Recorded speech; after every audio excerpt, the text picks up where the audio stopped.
Entonces, ChatGPT para principiantes, ¿qué es lo que vamos a ver o en qué se va a encapsular este taller de hoy? En tres grandes aristas, ya que es potencialidades, desafíos de ChatGPT 3 en educación superior y además la generación de prompts. Entonces, por eso es que si se fijan, tienen un lápiz y un papel ahí porque vamos a comenzar con ese ejercicio, pero además de eso vamos a usar probablemente nuestros dispositivos móviles también en una parte de la sesión, ¿ya? ¿Comenzamos con el clauso, no? Ya, sí, obvio. Les vamos a pedir que saquen sus teléfonos celulares, por favor, y puedan escanear este código QR, o bien pueden ingresar a google.com/ucgpt. Por mientras que hacen eso, les contamos que Google es una herramienta que lo que nos hace es que nos facilita la interacción inmediata dentro de la clase. Tiene alrededor de 17 tipos de preguntas que pueden hacer, entonces es muy útil para distintos momentos, ¿ya? Ahora la vamos a usar solamente al inicio de la sesión y al final cuando tengamos que hacer la actividad más práctica. Aprovecho de decir mientras está en eso que también la presentación que vamos a utilizar para el taller de hoy está hecha con un sitio web que se llama Tome, o Tome como algunos le dicen, que es un sitio que utiliza inteligencia artificial generativa para realizar presentaciones. En el fondo hay mucho de lo que vamos a ver, las imágenes sobre todo, y parte del texto que vamos a utilizar fue creado con inteligencia artificial. Nos gusta además la buena práctica de ir transparentando esas cosas que vamos haciendo y el uso que le vamos dando a las herramientas generativas que utilizamos. Así que también, si quieren utilizarla para sus clases, es una buena opción Tome. T-O-M-E. Bueno, y tal cual como se mencionó en el webinar que vieron la semana pasada, como parte importante del uso de la inteligencia artificial en general, es poder hacer este doble check de la persona y la persona experta. ¿Ya? Entonces, inicialmente, como decía Juan, creamos esta presentación y después se fueron haciendo todos los ajustes necesarios para mostrarles lo que tenemos hoy. Vamos a partir viendo cómo están. Aquí hay una escala de gatitos del 1 al 9. La idea es que nos puedan presentar o nos puedan comentar cómo se encuentran hoy. Si es que, bueno, del 1 al 9 lo que tienen que hacer en sus celulares es hacer clic y luego apretar el validar. Ahora, este ejercicio es muy simple, que escucha ahí que está causando algunas risas. Toma 2 minutos de preparación, ¿ya? Y es de verdad muy útil cuando lo usamos de hecho en nuestras clases. Entonces les invitamos también a poder hacer ejercicios como de termómetro, que no nos quedemos solo como en el cómo están hoy día, y que nos respondan, no sé, 3 o 4 personas, tratar de incorporar esto ahí. Ya, a ver, hay 4. Y respeto más profundo a quien marcó Gato 1, respeto más profundo a su honestidad. Hay harto sueño hoy día de público, pero ya, está bien. Está en mocos. Yo estoy también en mocos. En esta... Sí, ahí sí, está variado. Sí, igual yo hoy me siento un poco como el 8, la verdad. Sí, yo estoy así como modo 8. No, yo estoy, y el equipo del 6 agradecido ahí del Gato Alegre, Gato... Sí. Esperamos que hacia el final de la sesión podamos avanzar, ¿cierto?, hacia un Gato 6, ojalá, y poder seguir como con una buena energía durante la presentación. Vamos, Juan, de vuelta al... Eso. Super. Bueno, los objetivos un poco de esta instancia es que podamos identificar las principales características del chat GPT-3. Vamos a entrar porque hacemos siempre también marcado el 3. De hecho, en realidad es un poco 3.5, si no me equivoco, lo que estamos viendo realmente. Pero para efectos prácticos, el 3. Vamos a ejemplificar distintas formas de realizar solicitudes, o como se les llaman prompts, a estas instrucciones o al input que uno coloca en la interfaz del chat GPT-3, dependiendo de un contexto específico, en este caso va a ser llevado a la docencia. Y asociar las características y el funcionamiento del chat GPT-3 con su potencial en... Hay dos cosas que queremos ver principalmente, que es la gestión de su docencia, las labores que ustedes tienen del día a día, digamos, en la realización de su docencia, y también la planificación de actividades, pensando en cómo lo vamos a usar también con el estudiantado. Vamos a trabajar un poquito con qué es el ChatGPT 3, hablar de sus potencialidades, sus riesgos. Vamos a hablar también de cómo generar un buen prompt, una ruta que como decimos nos ayudó Tom a generarla y después nosotros fuimos, que esto es súper importante cada vez que usamos una de estas herramientas. La herramienta nos puede proponer y nosotros hacemos la validación y hacemos el chequeo de qué nos parece, qué editamos, dónde derechamente creemos que no le atinó a lo que queremos. Y ahí vamos jugando un poco con esta propuesta inicial. Como este es un taller de alta tecnología, vamos a partir con las tecnologías favoritas de SEO, que es el lápiz y el papel. Entonces vamos a partir con una muy sencilla actividad y les vamos a dar una instrucción. Les vamos a pedir por favor que en su papel, por favor no lo usen completo, idealmente la mitad, dibujen un tomate con sombrero. Un minuto para dibujar un tomate con un sombrero.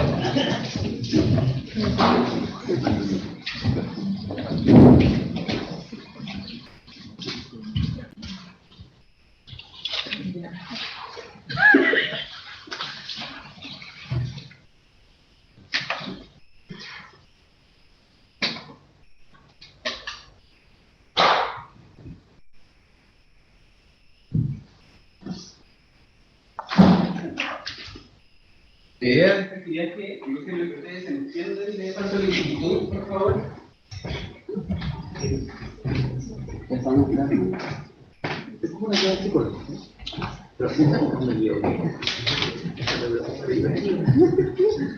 Después todo esto es la dirección de personas, vamos a poner el dibujo.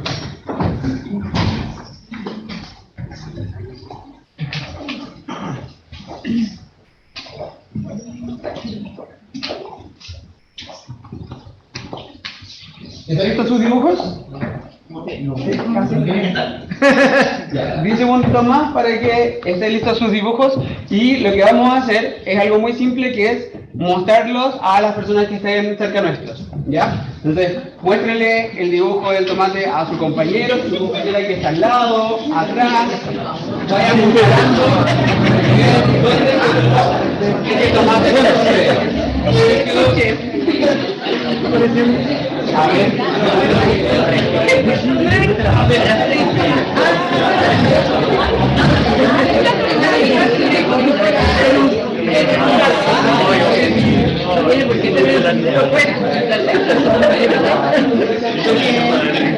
Les vamos a pedir la atención nuevamente. ¿Quién nos puede compartir? El mío tiene boina. Mira, ahí sigue comparando algunas cosas. ¿Quién nos puede compartir qué es lo que pueden observar del resultado de estos tomates? ¿Alguien que nos pueda comentar un poco de los resultados de los tomates que vio a su alrededor? ¿Cómo son? Todos son distintos. Son muy diversos, ¿cierto? Son distintos. ¿Alguien encontró un tomate igual al que ustedes hicieron? ¿No? Probablemente todos entendieron una instrucción, ¿cierto? Muy distinta, ¿por qué? Porque esto era muy vago, ¿cierto? Era una instrucción muy simple, pero a la vez muy vaga. Entonces vamos a pasar a la actividad 2, y por eso es que Juan les dijo, no usen todo, y en compañía de Taylor Swift vamos a tener algo que es mucho más específico, ¿ya? Ahora les vamos a dar un contexto. ¿Y cuál es el contexto? Es que ustedes son diseñadores de una serie animada sobre vegetales. ¿Cuál es la solicitud? Lo anoté 2 veces. Bueno. La solicitud es que dibujen un tomate con sombrero, el cual debe tener 2 ojos, una boca y tener una expresión amistosa. No debe tener brazos ni piernas. Esto es más complejo, así que vamos a tomar 2 minutos para poder realizarlo.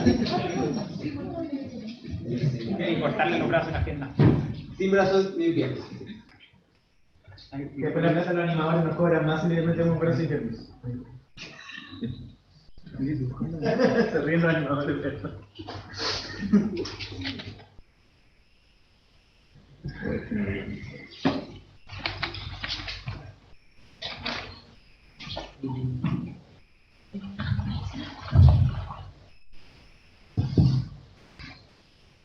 Vamos a ver los tomates por acá. No tiene nada que ver con secretos de eso, lo que no ver todo. Queda 1 minuto aprox para que vayan con sus tomates. Me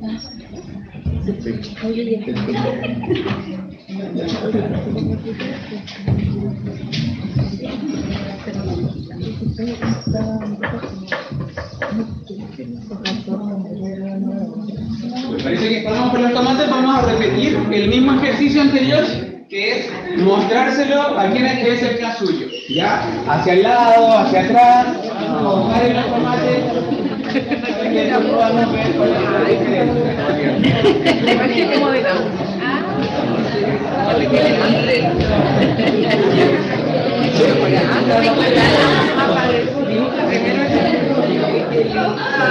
después de tomate abajo. Vamos a pedir nuevamente, por favor. Gracias. ¿Qué pasó de los tomates? ¿Cómo les fue el ejercicio de comparar los tomates con los ustedes? Son más similares, ¿cierto? Son más similares. Probablemente siguen siendo diversos, pero comparten ahora algunas características en común, ¿ya? Y en este caso, en este ejercicio, obviamente vamos a encontrar tomates que sigan siendo diversos, a pesar de que la instrucción haya sido más clara, porque cada uno tiene un nivel de creatividad y entendimiento distinto, ¿ya? Pero si se fijan, como hacia allá va todo el contexto de este taller, si pasamos de la solicitud nueva, ¿cierto? Y nos ponemos atrás a la solicitud inicial, la diferencia en lo que nosotros les pedimos y en lo específicos que fuimos, como que genera, ¿cierto?, un mucho mejor resultado. Y hacia allá es donde nos vamos a enfocar en este taller. Y un poco, porque me imagino que ya están deduciendo hacia dónde va esto. Nosotros igual podemos justamente pensar y tenemos asociaciones que son diferentes y cómo entendemos, y claves contextuales, que es importante entender que a pesar de que a veces lo podemos creer, herramientas como ChatGPT 3 no tienen esas claves contextuales. Después vamos a entender bien cómo funcionan.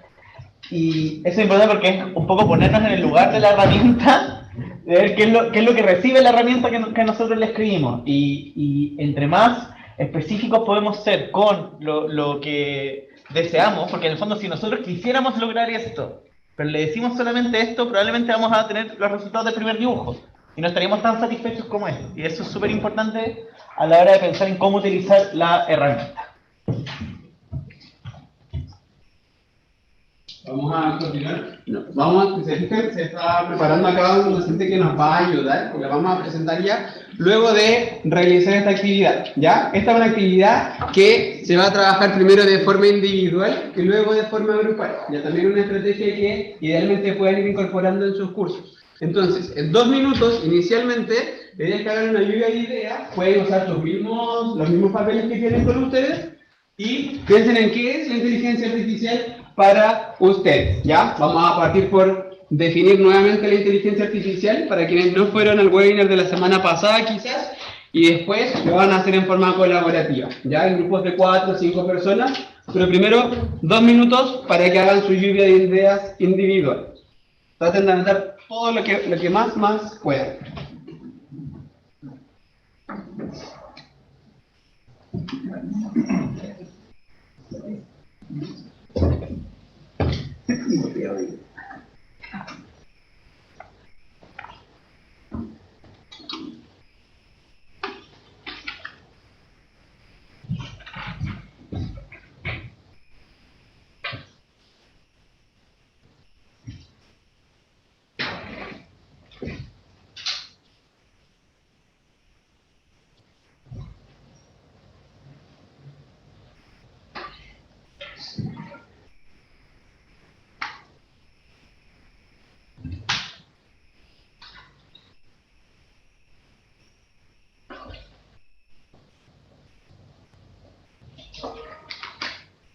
Vamos con el tiempo, Juan.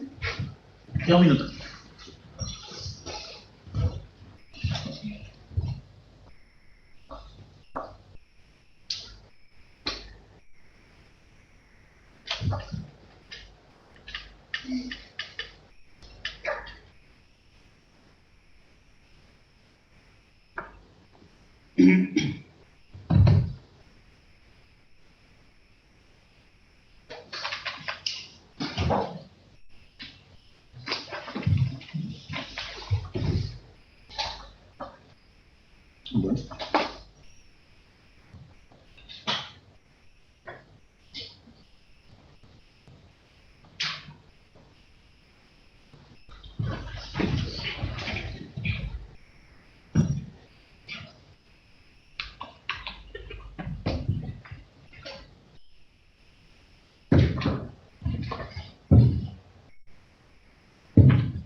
Ya, ahí Gonzalo está terminando de armar los grupos.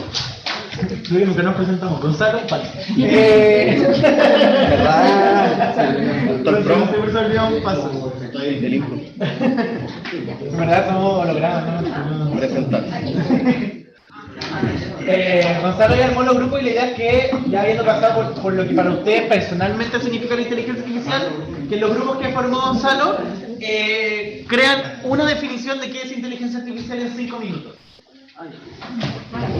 Antes de hacer esto como jugar todas las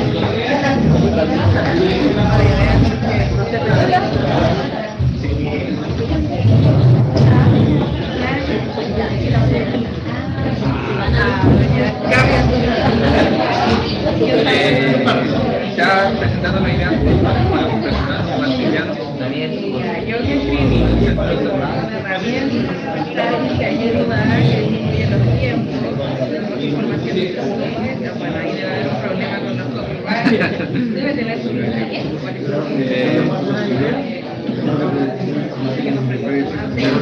muchas veces no tuve mucho, no son muy reconocidos, pero lo primero que pienso es una herramienta que es una aplicación y que su principal objetivo es facilitar distintos técnicos.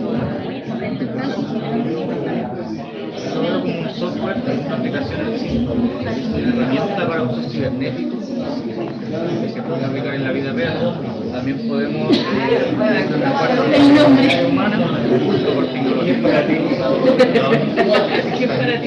Y es un programa lógico que en verdad utiliza ecuaciones y lógica a partir de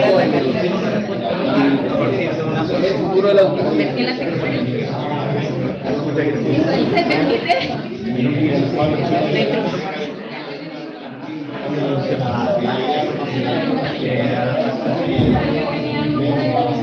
herramienta para generar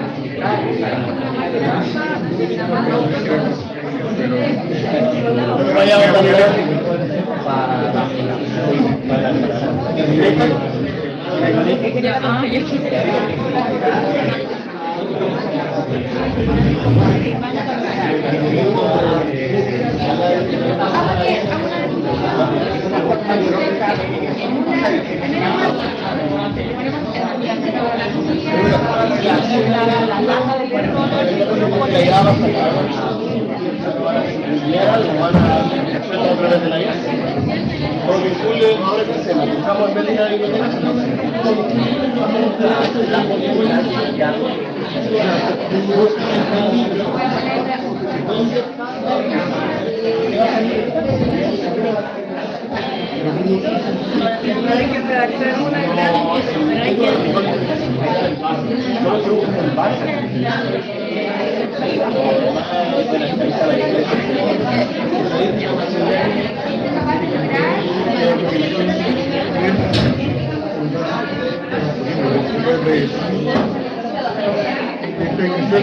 para buscar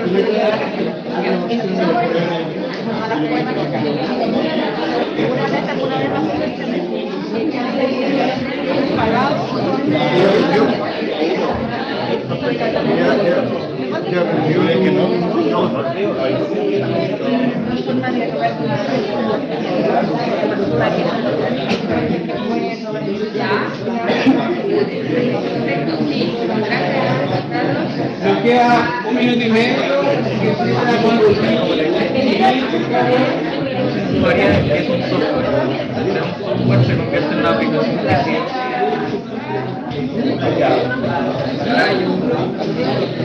Ahora tu definición más precisa. preciso que efectivamente es un modelo de lenguaje y algo que me gustó, que no lo había pensado, pero que tiene una predicción de nuestra mente. Por lo tanto, lo que creemos que, bueno, efectivamente es una herramienta, sí. Y claro, por ejemplo, el ChatGPT se ha alimentado de años de lo que creemos que esa fuente es la correcta. Entonces, no nos va a decir que la rueda es la rueda, pero en base con todo de lo que pensamos nosotros. Ahí está la...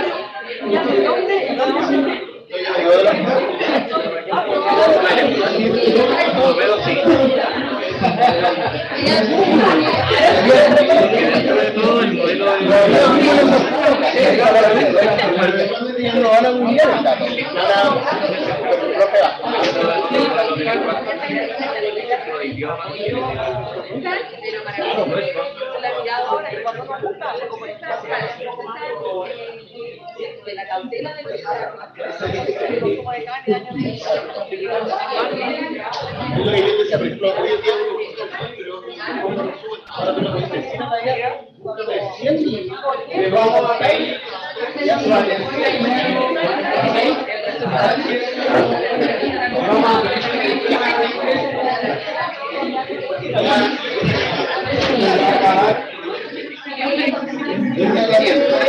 acabaron los 5 minutos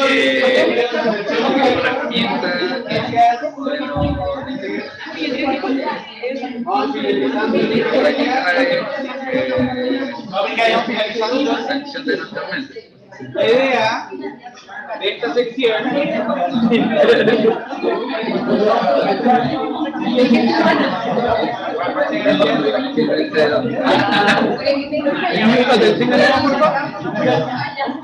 ¿cómo les fue?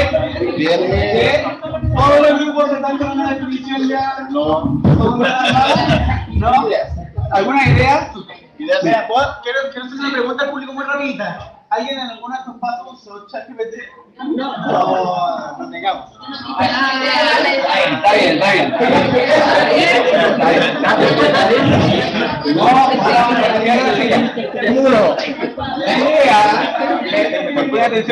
La idea es que ahora algunos grupos nos puedan compartir su definición, ¿ya? La cual después se va a complementar con lo que Marcelo nos pueda ofrecer también en cuanto a las definiciones de inteligencia artificial y ChatGPT, ¿ya? Entonces, ¿qué grupos nos quisieran compartir algunas ideas? Si alcanzaron a escribir una definición, también es posible. A ver. Porque aparte tenemos una cosa así que... Mejor aún. Dijimos que el sistema computacional es una herramienta que puede generar o ayudar en la búsqueda de información, y que se caracteriza por ser rápido y amplio, ¿ya? Y busca información, y aquí tenemos la gran duda de esto que son bases de datos públicas que están en la nube, y nos cabe mucho la duda de justamente cómo funciona esa parte, ¿no? O sea, es toda la información que es pública, que la integra, etcétera. Esa parte quedó como la gran duda. Y sacó una duda en el webinar igual que la contestó por ahí Gabriela, como quién alimenta, ¿cierto? Como a esta inteligencia artificial. Súper. Y ahí solo van a entrar como también vamos a hacer la distinción entre la inteligencia artificial y qué en específico estamos mirando. Si estamos hablando de ChatGPT-3 o de alguna otra herramienta que quizás pueden tener fuentes distintas de datos del ecosistema. ¿Algún grupo que quiera complementar con algo? Por favor. El concepto de herramienta tecnológica digital al servicio de las personas usuarias para resolver problemas complejos y facilitar información para la toma de decisiones. Súper. Se complementa ahí con como resolución, ¿cierto? También de problemas. Por allá lo tomaron como un producto, ¿cierto? La entrega de un producto también. Y por acá habían levantado la mano. Nosotros, entre los cuatro, también hicimos una lluvia de ideas. Eso. Y nos basamos en la inteligencia artificial, como para no irnos tanto a lo que era ChatGPT. Y creamos la definición de herramienta, igual que todos, dinámica, que va cambiando mucho, actual y global, que permite desarrollar funciones en diferentes áreas, como algo más global pensando en lo anterior. Bueno, la inteligencia artificial distan muchos unas de otras, ¿ya? Así que está súper bien que precisamente es una herramienta, ¿ya? Y ahí lo clave de aquello es que tenemos que usarla como herramienta, ¿ya? Hacia allá va a ir el foco de todo lo que vamos a conversar. Y ahora les vamos a dejar unos minutos con Marcelo Mendoza. Ya Marcelo es un docente de la universidad, ya es del Departamento de Ingeniería. Y Marcelo...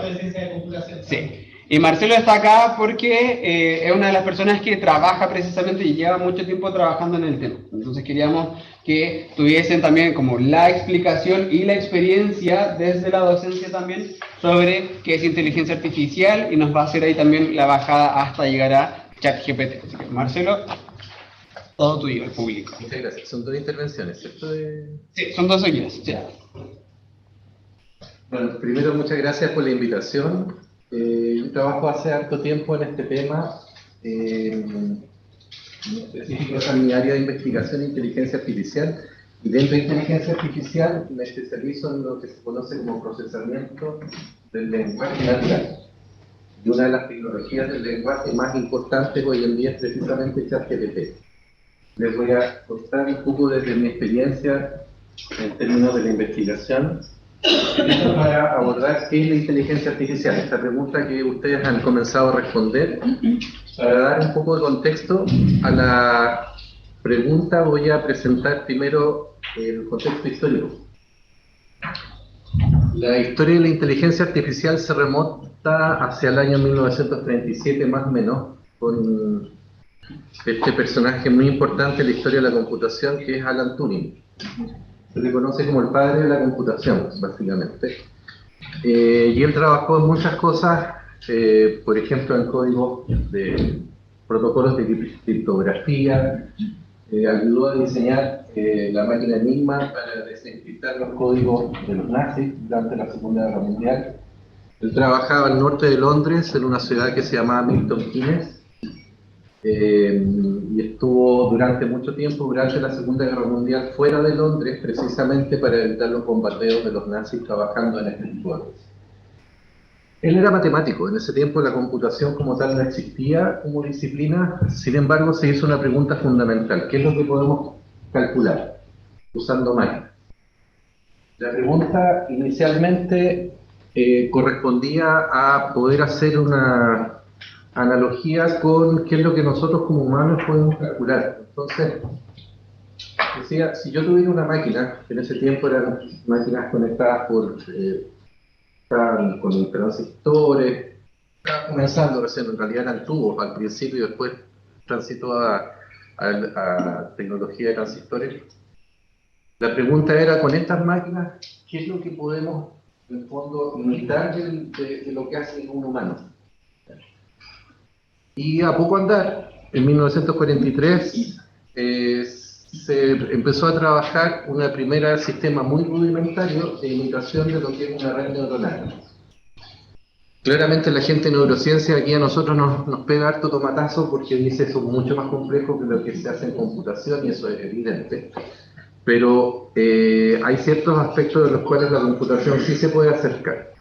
Esto que está acá es un diagrama de la primera red neuronal, que se conoce como el perceptrón de Rosenblatt, en donde básicamente lo que vamos a tener, estas X que están acá son variables que nosotros capturamos desde el entorno, que pueden ser mediciones en términos de, por ejemplo, audio, imágenes, imagen con movimiento, es decir, video, puede ser texto, y estas señales nosotros se las transmitimos a través de estas conexiones a una unidad que lo que hace es agregar estas imágenes, estas señales. ¿Ya? Hace un fenómeno de agregación. La primera red neuronal simplemente lo que hacía era sumarlas. ¿Ya? Entonces medía de distintos sensores, lo sumaba, y después en función de esa suma, del resultado de esa operación, realizaba una operación que transformaba ese resultado. Y eso es lo que generaba la salida de esa primera. Eso es muy parecido a lo que hacen las neuronas. ¿Ya? Es decir, tiene una inspiración biológica. En el sentido de que nuestras neuronas se conectan con otras a través de este fenómeno que se llama la sinapsis y agregan las señales de otras neuronas y finalmente producen, en función de son capaces de activarse una señal de salida. Básicamente entonces esto uno se lo puede imaginar, si hay gente que trabaja en matemáticas acá, como una función. Una función. Es decir, toma una entrada y genera una salida. Aquí hay un argumento muy importante que se produce en el MIT en el año 56 de la gente que estaba trabajando en esta idea de cuán lejos podemos llegar con estos mecanismos básicos para imitar el comportamiento humano. Y se definieron dos tipos de inteligencia artificial, la simbólica, que lo que busca es imitar el comportamiento deductivo, y la conexionista, que lo que busca es imitar el comportamiento cognitivo inductivo. Inductivo es desde ejemplos, deductivo es desde conceptos, y después eso se aterriza a ejemplos, ¿sí? Top down, bottom up, básicamente. Y la que tuvo más éxito fue la inductiva, que es aprendizaje a partir de ejemplos. Este es uno de los primeros redes neuronales que se diseñó, eran capaces de distinguir a partir de ciertas características de dibujos, como los tomates que ustedes han estado viendo. Se extraen ciertas características, se le pasan a una red neuronal y es capaz de distinguir, por ejemplo, ya en ese año era capaz de distinguir entre distintos tipos de animales, mascotas. Esas son las primeras redes neuronales. Después, con el desarrollo de la tecnología, este personaje probablemente el más importante de inteligencia artificial, que se llama Geoffrey Hinton, todavía está vivo de hecho, desarrolló un algoritmo que se llama retropropagación, que es fundamental en inteligencia artificial porque lo que hace es que va a tomar la red neuronal a la salida y le va a dar la posibilidad, en función de datos, de corregir su comportamiento. Es decir, si genera una determinada salida, yo le puedo mostrar si el resultado que produjiste está bien o en realidad cometiste un error. Y va a retropropagar esa medición de error a los pesos que tiene esa red neuronal. Y entonces la red neuronal va a ajustar sus pesos para producir una salida esperada. Viene todo después de ese algoritmo, que es el algoritmo más importante de entrenamiento, backpropagation, todo en una serie de trabajos que lo que buscan es tomar una red neuronal y ajustarla a datos. Entonces, básicamente, en función de datos y una salida esperada, yo le enseño a esta red neuronal a construir esa transformación, desde datos a una salida esperada. Y así surgen los modelos predictivos de distintas variables. El año 2012 se produce un gran cambio porque hay un cambio en la arquitectura de las redes neuronales, que lo que hace esta red se llama AlexNet, y por primera vez las redes neuronales empiezan a tener comportamientos o habilidades que son muy parecidas a los de los seres humanos. Esta red neuronal, que tiene muchas capas, es decir, son muchas de las primeras que les mostré, que están apiladas, ya era capaz de reconocer objetos visuales. Es decir, esa red neuronal podría yo mostrarle un video y me dice, mira, eso es una botella, esto es una silla, esto es una mesa.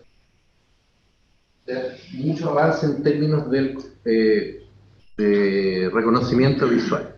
¿Por qué se produce este avance? Porque disponemos de más datos, un enorme volumen de datos, y además hay un muy alto poder de cómputo. Y entonces, sumadas las dos cosas, eso permite construir enormes redes neuronales artificiales, estamos hablando de redes neuronales de billones de parámetros, de las cuales uno puede colocar grandes volúmenes de datos y entrenarlas para que resuelvan ciertas tareas. Y el 2022 lo que nos convoca, se libera ChatGPT, que es una inteligencia artificial que obedece a esta línea de tiempo, que es una inteligencia artificial centrada específicamente en el lenguaje. Bien. Esa es como la línea de tiempo. Entonces, hay como grandes hitos que más o menos han caracterizado el desarrollo de la inteligencia artificial. ¿Qué es la inteligencia artificial? Vamos a la pregunta original. La inteligencia artificial es un campo de la ciencia de la computación dedicado a la creación de sistemas que pueden realizar tareas que normalmente requieren inteligencia humana.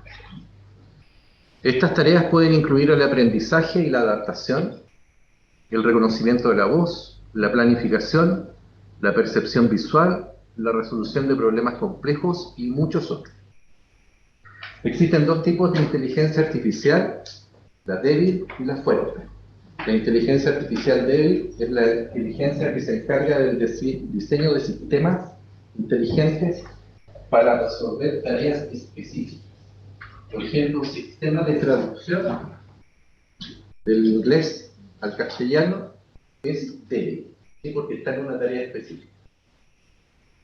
La inteligencia artificial fuerte se encarga de la pregunta original.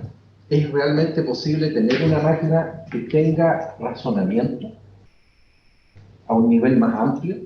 Que sea capaz de aprender tareas nuevas, que sea capaz de abordar nuevos desafíos, que muestre algunas características que tienen que ver con creatividad, por ejemplo. Eso es inteligencia artificial fuerte. Y al momento aún no se ha logrado crear una inteligencia artificial fuerte, pero estamos muy cerca de eso. El GPT, de hecho, es un paso hacia la inteligencia artificial fuerte, como les voy a mostrar en la segunda parte de mi intervención. Finalmente, entonces, para cerrar esta pregunta, que es la inteligencia artificial, uno podría hacerse una pregunta desde el lenguaje. ¿Sí? ¿Qué tan inteligente es una máquina? Y este es un test que precisamente diseñó Alan Turing, que tiene que ver con una aproximación a la inteligencia de una máquina desde el punto de vista del lenguaje. Supongan en el escenario A que yo tengo una máquina que está generando texto, con la cual yo interactúo y le puedo hacer preguntas, por ejemplo, como ChatGPT. Y yo aquí tengo una persona con la cual estoy interactuando, le hago preguntas y escribe texto. No pueden hablar, ya solamente pueden escribir.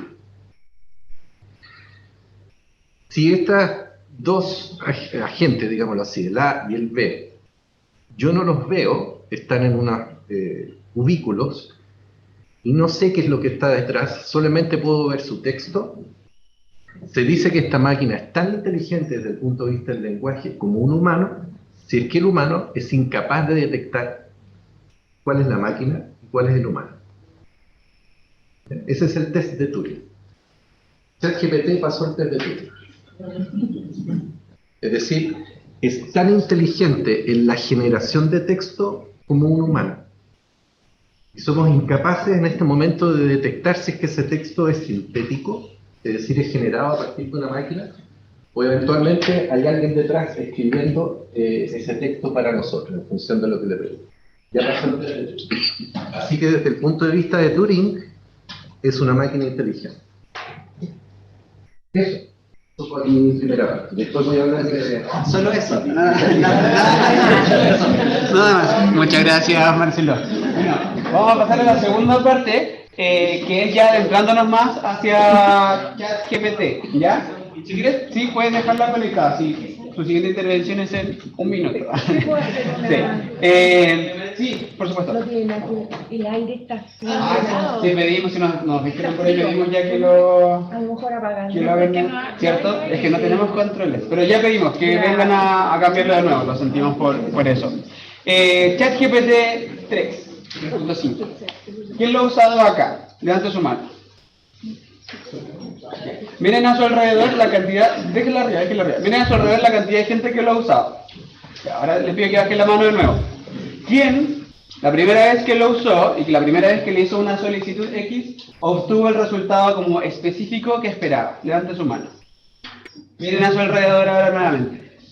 ¿Ya? Ahora, ¿eso a qué responde? A la especificidad de lo que se le llama prompt, ¿ya? Tal cual como al inicio de este taller le dijimos como dibujen un tomate con sombrero, probablemente, si con Juan hubiésemos estado esperando un tomate específico, obtuvimos quizás 2, ¿cierto? Como en toda esta variedad de tomates, ¿ya? Y de eso también es de lo que vamos a hablar un poco ahora con Marcelo, ¿ya? No sé si alguien nos quiere comentar como alguna de estas solicitudes erróneas o estas respuestas erróneas que recibió en algún momento con ChatGPT 3. ¿Se recuerdan alguna? Sí, cosas erróneas, varias. Al principio por ejemplo, resolver una ecuación y la hizo pésimo. Y a pesar de toda mi insistencia y todas las disculpas que pedía 1000 veces, siempre pide disculpas. Eso es su mayor característica, casi diría. Siguió haciéndolo mal. Y lo hizo mal, y lo siguió haciendo mal, y nunca entendió que lo había hecho mal. Eso una. Y la otra es que le pedí datos biográficos y inventó una biografía. Muy buen punto, es súper buen punto. Entonces ya tenemos, por ejemplo, el tema con la ecuación, ¿cierto? Con datos inventados también, que son características que se van mejorando, pero que siguen existiendo. Por acá también había levantado la mano. Sí, yo hice una pregunta científica, biológica, y mi preocupación es que la respuesta sonaba súper real, súper certera, sonaba como un paper. De hecho, cuando yo leí, dije, todo debe ser cierto, incluso yo que tengo experiencia leyendo papers. Pero después intenté corroborar la información e ir a los datos oficiales, a los papers y todo, y no, la información no era, o sea, siento que la máquina utilizó tal vez los resúmenes de los papers para generar una respuesta, pero no los datos reales. Y eso como que me causó un poco de preocupación, porque si alguien sin experiencia puede decir, esta es la verdad, y no necesariamente... Nuestros estudiantes, ¿cierto? Como toman esa respuesta, quizás la copian y la pegan probablemente, o se la aprenden y la presentan, podría suceder. Y nosotros también, es verdad. Y bueno, yo les voy a contar de una que la vamos a ver aquí en un ejemplo, de hecho, que le pedimos que hiciera la revisión sobre un documento de resumen de un artículo. Y le dimos como parámetros, igual, como... tal cantidad de palabras, este es el público objetivo, como danos comentarios de cómo mejorarlo. Y me lo escribía de nuevo. Y bueno, quiero solamente que me deje un punteo de comentarios, y leía otra instrucción, me lo escribía de nuevo. Después me comentaba otra cosa. Yo creo que estuvimos con Juan tratando de hacerlo unas 6 veces, hasta que logramos como llegar a lo específico, que fue darle un poco este contexto y la instrucción específica que dábamos, como cuál era el objetivo de este resumen finalmente. Y ahí recién lo logramos. Entonces es harto ensayo y error, ya como eso es algo súper importante, y por lo que van a ver ahora con Marcelo, como por eso es harto ensayo y error, y vamos a tratar de disminuir el error con lo que va a seguir en la segunda parte de este taller. Y cuando tenemos, yo no sé que entiendo así cómo funciona el ChatGPT en profundidad, pero cuando uno tiene una noción de cómo funciona y cuál es la mecánica que está detrás de eso, uno empieza a entender muchas de las respuestas que llegan de vuelta y por qué llegan. Otro caso clásico, las referencias inventadas. Si les digo que referencia en APA, me va a dar como muchas veces inventa papers que no existen, y cuando uno dice, es porque la máquina funciona así, me hace mucho sentido que haga lo que hace. Y creo que ahí es donde la explicación de Marcelo nos va a servir un montón para entender eso y lo que después pasemos ya al uso en cosas. ¿Sí, adelante, por favor? Sí, gracias. Con la palabra una vez más. No, claramente no es una inteligencia artificial fuerte, pero está cerca de eso. Nos puede dar la impresión de que podría resolver eventualmente cualquier cosa. Entonces, a lo que voy a apuntar ahora es a mostrarles realmente cómo está hecho ChatGPT, qué tipo de cosas sí puede hacer y cuáles no. Bueno, ChatGPT está entrenado sobre muchos datos, básicamente mucho texto, incluye fuentes no verificadas, ojo con eso, por eso a veces inventa cosas o se equivoca o entrega datos erróneos, porque tiene mucho texto que extrajo de la web. Entonces hay muchas cosas que la web no está verificada y claramente toda esa información errónea va a ser reproducida por este sistema. La leyó. Lo que estas máquinas, en el fondo, el gran avance tecnológico es que estas máquinas son capaces de leer texto, procesar mucho texto. Tienen un mecanismo de lectura realmente, que está basado en una arquitectura de redes neuronales bastante compleja, y son capaces de poner atención a ciertas partes del texto, básicamente buscando correlaciones en función de algunas tareas que uno le pide que resuelva. Y luego son capaces de escribir también. Entonces, eso se llama un sistema encoder-decoder, técnicamente. Y estos modelos, lo que hay detrás es una arquitectura que se llama Transformer, que es una arquitectura de redes neuronales muy profunda, es decir, que tiene muchas capas, y entonces aquí al principio ve los datos, pero internamente la máquina construye muchas representaciones, que se llaman representaciones latentes. Y son muchas capas realmente las capas del transformer. Así que realmente lo que la máquina está codificando nosotros no lo sabemos. Codifica solamente números. Les voy a mostrar un detalle un poco para que se entienda un poco más. Y en específico, ChatGPT es una tecnología del lenguaje dentro del área del procesamiento del lenguaje natural, que se enfoca en la interacción entre humanos y máquinas mediante el uso del lenguaje. O sea, como la gran gracia que tiene y por qué produjo este enorme como impacto en las personas es porque probablemente por primera vez estamos pudiendo interactuar con una máquina a través del lenguaje, de manera más o menos fluida, ¿sí? Aborda tareas relacionadas con la generación del lenguaje como traducción y generación de texto. Y se utilizan sistemas de traducción automática, generación de resúmenes de texto y interacciones. Eso es lo que hace el procesamiento del lenguaje natural. ¿Cómo llegamos a esto? Todo esto se llaman modelos de lenguaje, son probabilísticos, en donde lo que la máquina modela es la probabilidad de generar la siguiente palabra a partir de un texto que viene de entrada. Eso se llama la tarea de autocompletación. Es como él complete la oración, ¿no es cierto? Si se acuerdan de eso. Esa es la tarea básica con la cual se entrenan estas máquinas. Eso se conoce como modelo base. Sobre ese modelo base, después uno la entrena para que aborde ciertas tareas específicas. Por ejemplo, responder a instrucciones. Vienen desde más o menos el 2013, en paralelo al AlexNet, se empezaron a desarrollar. No les voy a entrar en detalle en todo esto para no aburrirlos, pero se conocen como modelos de lenguaje de gran volumen. Ese es el large que aparece ahí, el LLM. Esa es la familia de modelos de lenguaje que está detrás de ChatGPT. Son familias que pertenecen a él. Y todo esto ha sido desarrollado en un corto tiempo, desde los últimos 10 años. Y la primera pregunta que se podría hacer es, bueno, ¿y cómo representan palabras? ¿Cómo entienden las palabras? ¿Cuál es la representación que una máquina hace una palabra? Para una palabra, para una máquina, una palabra es un vector. Un vector en un espacio vectorial de alta dimensionalidad, donde básicamente lo que intenta hacer la máquina, y esos son los parámetros que ajusta, es que cuando tiene palabras que están semánticamente relacionadas, esos vectores van a ser muy cercanos al espacio de representación. Entonces, en este ejemplo, auto y bus van a ser bastante más parecidos que si lo comparo con el gato, ¿ya? Y la representación interna, entonces, que hace la máquina, basado en estos vectores, me va a indicar que auto y bus están relacionados y que gato no está relacionado con auto y bus, está más lejos. Y tienen mecanismo de autoatención, que eso es básicamente como lee. Aquí empiezan los GPT. En 2018, GPT significa Transformer preentrenado de manera generativa. GPT.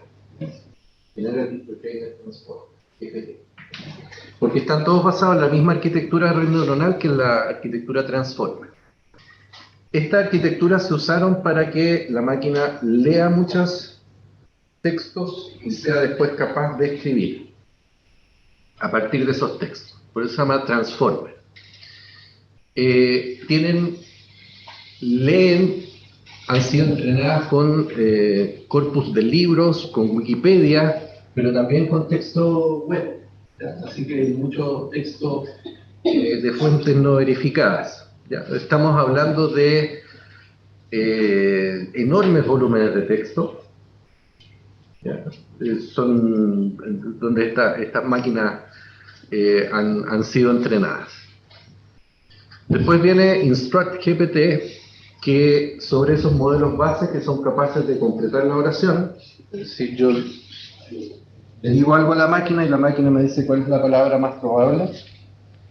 que se use a continuación. Entonces, en el fondo, la máquina sabe manejar el lenguaje, sabe cómo escribir. Sobre eso, después, lo que se hizo sobre ese modelo base es mostrarle instrucciones. Entonces, en lugar de que complete solamente la oración, uno es capaz de darle una instrucción y la máquina es capaz de generar un texto que está alineado con esa instrucción. Toda esta familia de modelos se llaman InstructGPT. Eso viene desde muy poquito, desde el año pasado, 2022. Y de ahí viene ChatGPT. Entonces vamos ahora les voy a explicar qué es lo que es aprendizaje reforzado. Pero OpenAI, que es la compañía que está detrás de ChatGPT, comenzó con esto, como les mostraba, en 2018, y fue sucesivamente haciéndole mejoras al modelo. Ahora lo que ustedes van a trabajar es el GPT 3.5, ¿ya? Que tiene habilidades para poder procesar instrucciones y generar texto. Y también está el GPT 4, ¿ya? Que tiene capacidades de razonamiento básico, pero mucho más avanzadas que el GPT 3.5. Entonces probablemente ahí algunas tareas específicas más complejas sí se pueden abordar de mejor manera que en el 3.5, que es como la versión más básica. ¿Qué es lo que es básicamente ChatGPT? Ahí uno tiene un prompt, que es una instrucción que le da a la máquina. Entonces, por ejemplo, aquí explícame qué es un modelo de lenguaje en el área de inteligencia artificial, y me da esta explicación que es bastante razonable, pero si se fijan no es una explicación tampoco tan certera. Se ha evaluado a ChatGPT, GPT 3.5 es capaz de pasar algunos tests, ¿ya? Por ejemplo, test universitario. Uno le puede hacer preguntas y anda bien, es como un estudiante promedio, ¿ya? GPT-4 tiene habilidades superiores y es capaz de pasar los tests con buenas notas. Entonces, sí, uno tiene la capacidad de poder responder bien. ¿Por qué? Porque los InstructGPT, es decir, los GPT que procesan instrucciones, también tuvieron una enorme tarea detrás para poder alinearlos con respuestas usando refuerzo humano. Es decir, se trabajó con muchos anotadores y anotadoras humanas que le decían a esta máquina: mira, esta respuesta está bien, esta respuesta mejórala, esta respuesta está mal. Y existen unos algoritmos que incorporan lo que los anotadores humanos dicen y mejoran entonces el modelo. Eso se llama interacción con un humano en el loop de entrenamiento. Y toda esta área se llama aprendizaje reforzado.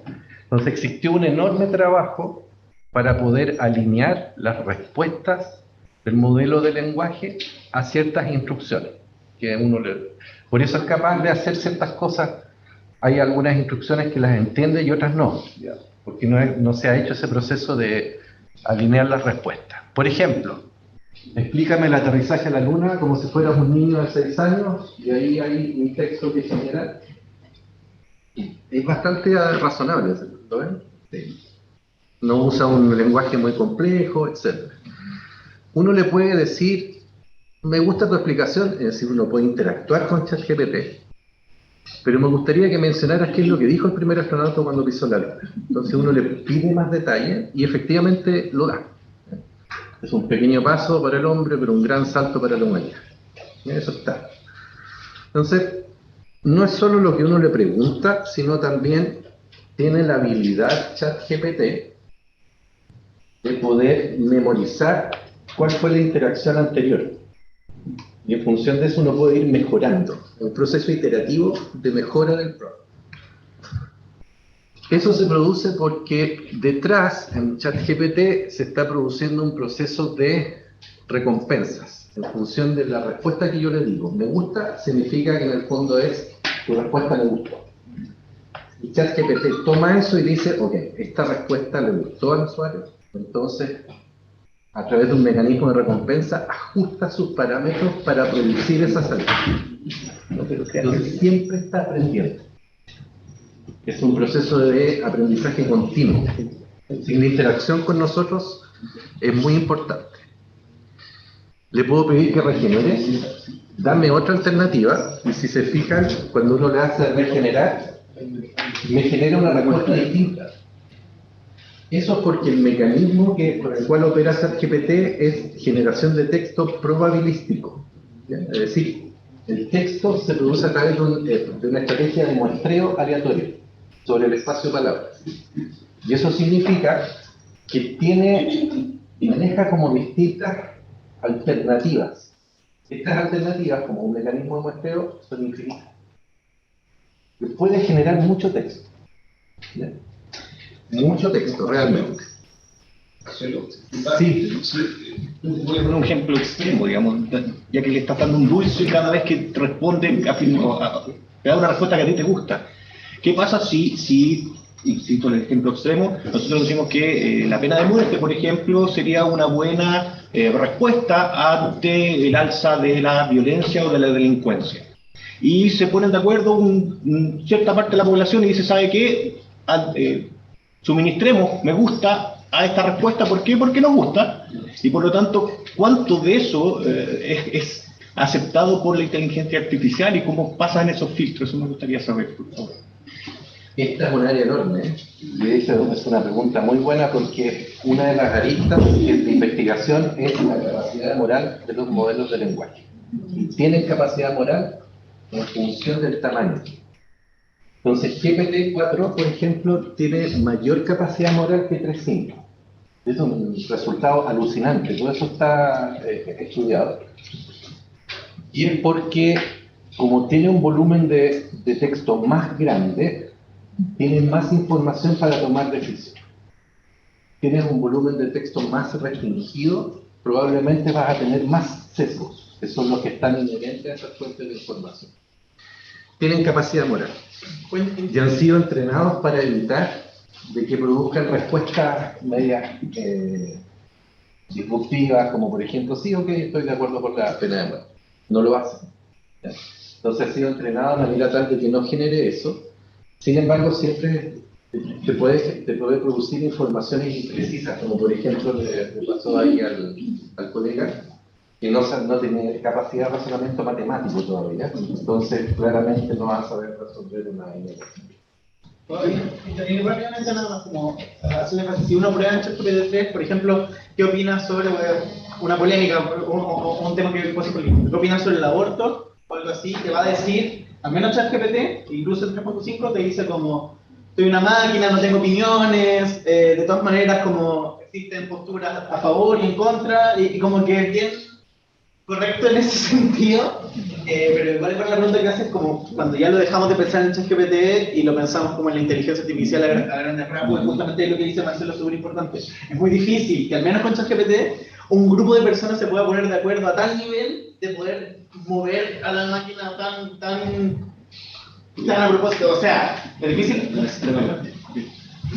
Esa era mi misma pregunta, o sea, la capacidad moral, ya tú no dijiste 3.5, el 4 es mayor que la 3.5, pero esta me gusta que le damos, esta opinión que nosotros le damos cuando nos da una respuesta, ¿podría llegar a cambiar dependiendo de la cantidad de me gustas? Sí. ¿Su moral? Sí. ¿Lo puede hacer? Claro, porque también considera que nuestros gustos o preferencias son parte de sus datos. Entonces la población que está interactuando con ChatGPT puede ir moviendo la aguja hacia algún lugar u otro. Es lento en todo caso, no se va a mover tan rápido, pero sí lo puede mover. La semana pasada, en una conferencia internacional de computación lingüística, se estudió el sesgo ideológico de los modelos de lenguaje. Hay un modelo de lenguaje previo a este que se llama PER, y quedó calificado en el eje ideológico izquierda-derecha como un modelo de lenguaje de centro-izquierda. ¿Y creen que es ChatGPT? Se le hicieron una serie de preguntas en términos de posición ideológica, y lo que ha ido pasando es que en la medida que se le han ido colocando más restricciones en términos de las cosas de las cuales puede opinar, no meterse en discusiones valóricas, claro, si uno hace un test de posición ideológica, este modelo de lenguaje queda como un modelo conservador. Una era, quería saber si, pero parece que ya se contestó un poco, quería saber si la interacción si el cambio de estado era global o local. Es decir, si cuando yo interactúo con el ChatGPT tiene un estado que es para mí o tiene un estado global que es para todos. Muy buena pregunta. Y la otra es, ¿qué mecanismo de resguardo hay para contra bots? Si es que fuera global el estado del ChatGPT, uno podría programar un bot mucho más básico que un ChatGPT, digamos, pero un antagonista mucho más básico que podría entonces quizás causar cambios programados, digamos, cambios diseñados. Con respecto a la primera, dentro de la sesión, cuando ustedes trabajan en ChatGPT, está guardando todas las interacciones que han tenido dentro de esa sesión. Sí. Así que almacena toda la interacción que han tenido con ustedes, pero tiene una ventana de memoria. La ventana de memoria son 4096 tonos. No recuerdo, depende de la versión. Ah, ya, pero no es que influye para afuera, digamos, en ese sentido. Dentro de la sesión guarda todo lo que han hecho ustedes. Pero este mecanismo es global. Ah, porque estos datos, claro, después hace análisis agregado y ve las preguntas y respuestas para que no está moviendo la busca. Solamente claro, y puede hacer refuerzos del modelo. Si es que hay muchas opiniones que coinciden en que esta respuesta es mejor que otra. Y ahí lo hace global. Ya, pero yo podría... Maneja ambas. Claro. Pero, por eso es que eso puede ser una razón de por qué necesitan que la gente haga cuenta, que no sea anónimo para ellos, para protegerse un poco contra el ataque. No sé si en ese sentido tampoco respondí a la pregunta, pero un poco distinta. Entonces, ¿el programa utiliza, por ejemplo, mis preguntas de manera global?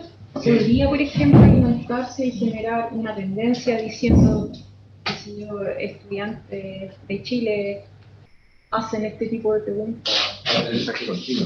¿Utiliza? Claro, si hay mucha gente que está haciendo esas preguntas, las va a agregar en su base de datos y va a buscar. Y eso es aprendizaje reforzado. Siempre va tomando la interacción con el humano una señal, en el fondo, que retroalimenta la red neuronal. Que sí, lo hace. Ya como para ir cerrando, que no se nos vaya el tiempo. Estas son las instrucciones con las cuales fue entrenado ChatGPT. Se fijan que no todo lo que uno cree que puede hacer realmente lo sabe hacer. Sabe traducir, sabe construir resúmenes. Tiene algún conocimiento básico, entonces eventualmente uno le puede preguntar, hacer preguntas cerradas, también le pueden hacer preguntas abiertas, le puede pedir de que extraiga algo de información desde una oración. Todo esto se puede hacer en castellano también, ¿sí? No, yo aquí estoy mostrando el ejemplo en inglés original. Tiene algunas habilidades básicas de razonamiento simbólico, básicas, no tan avanzadas. Algunos problemas básicos de matemáticas los puede abordar. Ya razonamiento más complejo matemático no lo puede hacer. También puede trabajar con código, programación. La gente que trabaja en programación puede saber de que es capaz de generar código, por ejemplo. Y hay todo un desafío en términos de cómo poder replantear los cursos de introducción a la programación. Puede hacer recomendaciones. Por ejemplo, le puedo preguntar, dame las 5 películas más relevantes en un género de películas. Y también puede hacer conversaciones, recomendaciones de conversaciones. Es decir, hay muchas tareas de ese tipo para las cuales nadie lo va a hacer. Y finalmente, entonces, ¿qué es lo que viene? Perspectiva GPT-4. GPT-4 es como GPT-3.5, que es con el cual ustedes van a trabajar, pero es más potente. Porque tiene una ventana de memoria mayor y el prompt puede incluir más texto. Entonces, por ejemplo, yo en el prompt le puedo colocar una referencia. Y va a ir a esa referencia y la va a leer completa en el prompt. Entonces va a ser parte del contexto que usa la máquina para responder a la pregunta.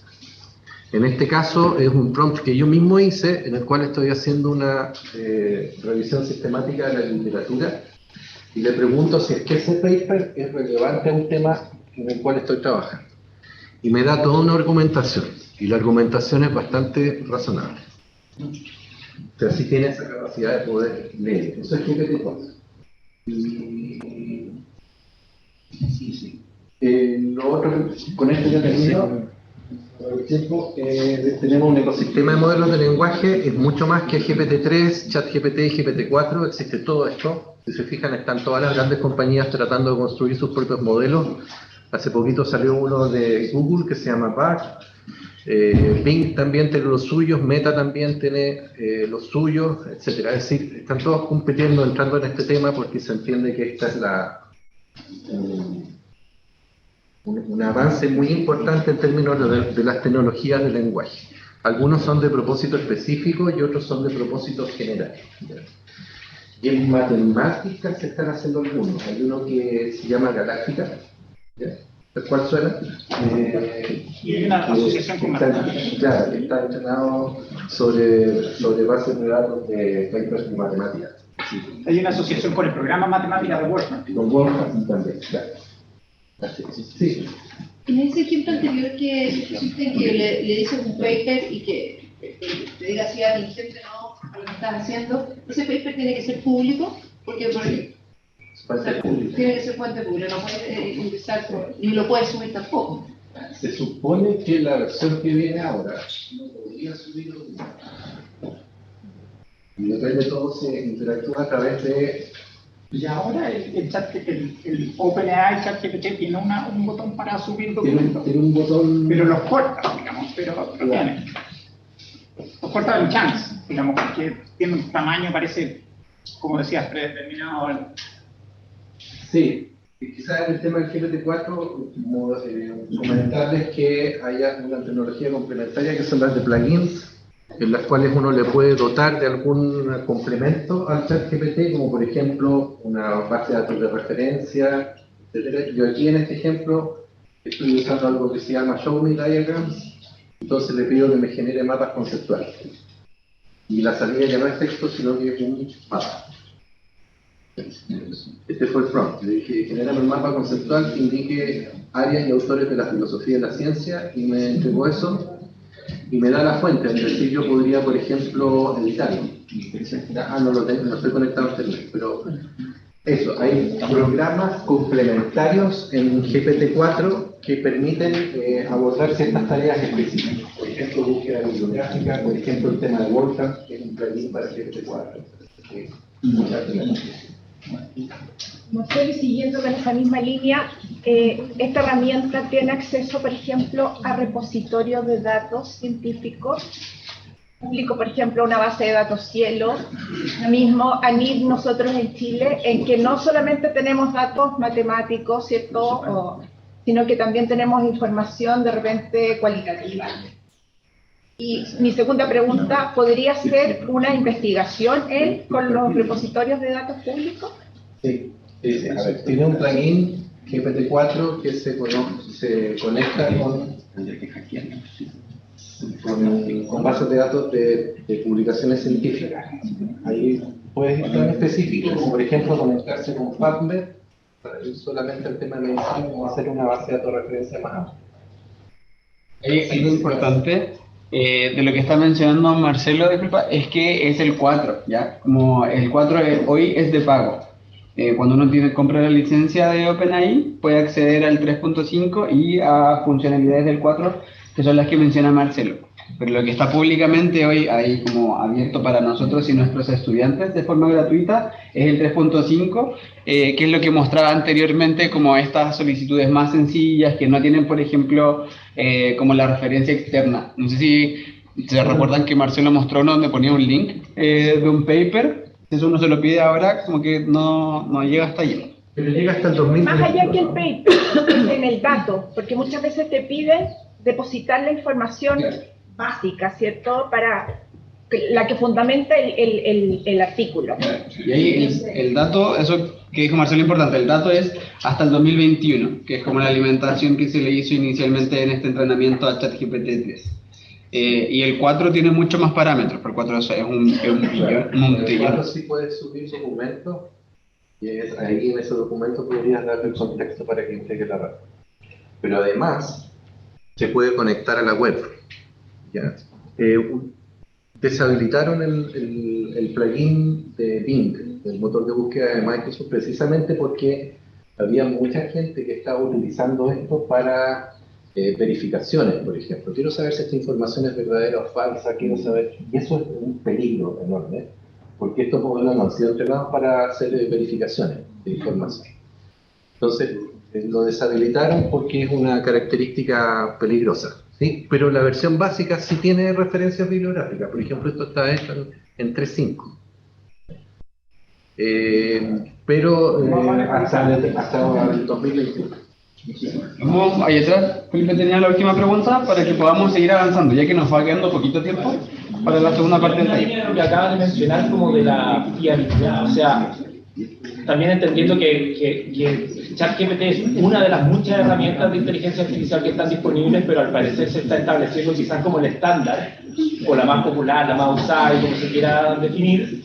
No sé si eso la hace más confiable o menos confiable. Deberíamos quizás remitirnos a usarla como, o sea, hacerla el estándar quizás, y que a partir de eso se haga más confiable, o al contrario, deberíamos desconfiar porque es demasiado masiva, no sé. Sí, con esto cierro. No hay que perder de vista de que ChatGPT no es un oráculo, no es así. Se puede equivocar, se equivoca. No garantiza que las respuestas sean precisas y por lo tanto la capacidad de análisis y pensamiento crítico sobre la respuesta que me da es súper importante. Y a nuestros estudiantes tenemos que decirles: no lo uses como un oráculo, no estás consultando una base de referencia que esté realmente verificada, comete errores, pero sí nos ayuda a reducir algunos puntos de partida sobre el cual los estudiantes pueden analizar esa información y hablar sobre esa información, algo que realmente está más posible. ¿Para dónde va? Quiero llevar un poquito más hacia la inteligencia artificial. Gracias, Marcelo.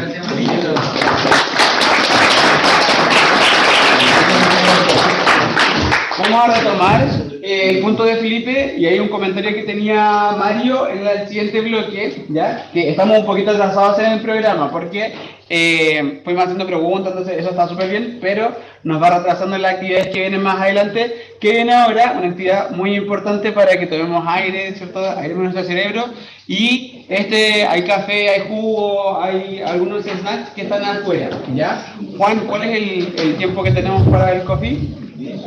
Ya. 10 minutos, les pido por favor, es poco tiempo, pero por favor tratemos de estar acá en 10 para que podamos continuar. Acá, si alguien no ha marcado su asistencia, voy a estar acá con el cuerno. Siri, Alexa, todos van a tener esto explicado. Vamos a continuar, mientras van ingresando algunas personas todavía. La idea de esta segunda etapa del taller es que podamos ya, ahora que hay un entendimiento en general, ¿cierto?, de la inteligencia artificial y de ChatGPT 3.5 y además el 4, como el bonus, que podamos hacer la bajada a educación superior, ya que es finalmente el contexto en el que estamos todos y todas involucrados. Entonces, vamos a ver potencialidades, desafíos, ya se los vamos a ejemplificar con Juan a modo muy general.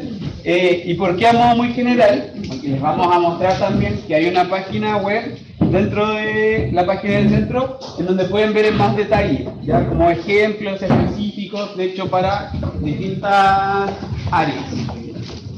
Juan, ¿puedes pasar la diapositiva?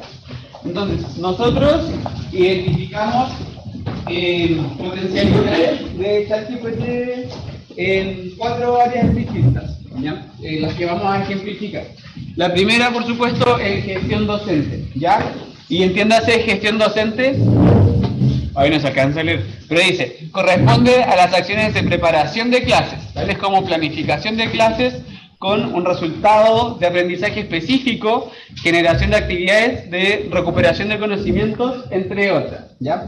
O sea, todo lo que viene antes de nuestra clase, cuando decimos, oye, estoy pasando un contenido muy específico, por ejemplo, de biología, y no sé cómo trabajar en la activación de conocimientos previos, ¿ya? O no sé cómo hacer la recuperación de aprendizajes de mi sesión anterior, que fue una sesión compleja. Entonces ahí vamos y usemos ChatGPT 3 para que nos dé ciertas orientaciones, o por ejemplo, incluso le podemos dar el contexto de la pregunta, ¿cierto? O sea, el contexto, disculpen, del tema, y que nos dé las preguntas. Entonces, ¿qué hacemos? Nosotros vamos visando, como bien dijo Marcelo, como es un asistente, vamos viendo cuáles son las preguntas que sí son ad hoc con nuestra clase y cuáles de ellas no. También, como experiencias o en experiencias de aprendizaje, ¿qué dice? Por eso voy a leer porque no alcanza. Se corresponde al diseño de actividades de aprendizaje que involucran el uso de ChatGPT 3, o sea, en sala con nuestros y nuestras estudiantes, ¿no? Por ejemplo, pedirle al estudiantado que analice un texto generado por el chat o que construyan un prompt ideal para la realización de una tarea. Estas actividades también podrían ser evaluadas. Hay experiencias docentes en las que tienen que tener, por ejemplo, una conversación con ChatGPT sobre temas específicos. O incluso, algo que salió dentro de la conversación con Marcelo, que es súper importante, es cómo desarrollamos en el estudiantado, por una parte, el pensamiento crítico, y dentro de aquello la habilidad, por ejemplo, para poder validar fuentes, que es algo que ya está como usualmente debilitado, y ahora podría presentarse como un gran desafío también. Una cosa rápida, ¿tú sabes si el chat ve barreras de idioma? Por ejemplo, si yo le pregunto en español, ¿va a revisar las bases de datos en español solamente o evalúa como más global?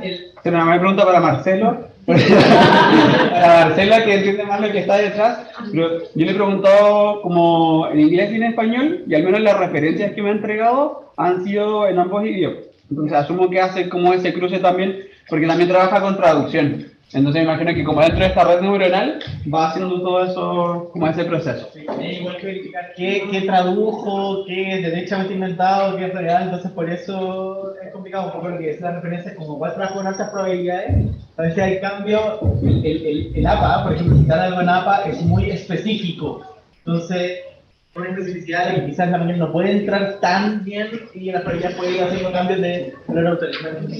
Sí, con respecto a las referencias, hay algunas aplicaciones que cercan la base de datos de 3.5. Por ejemplo, ChatPD, que ocupan el API, que es de la construcción del chat de GPT, y lo cercan en un database que uno le proporciona. Entonces, bajo eso, mira, podría como tomar todos los papers, ponerlos dentro de este chat y solamente se enfocaría en eso. Solo para terminar con el tema de aprendizaje, mi experiencia de docente de odontología, que me parece súper interesante, que le pidió a sus estudiantes que le pusieran notas del 1 al 7 a un texto generado por ChatGPT 3.5 y una que es muy interesante por el tema metacognitivo que eso tiene, porque al final uno le puede decir a nuestros estudiantes, oye, esto no es un oráculo, es un asistente.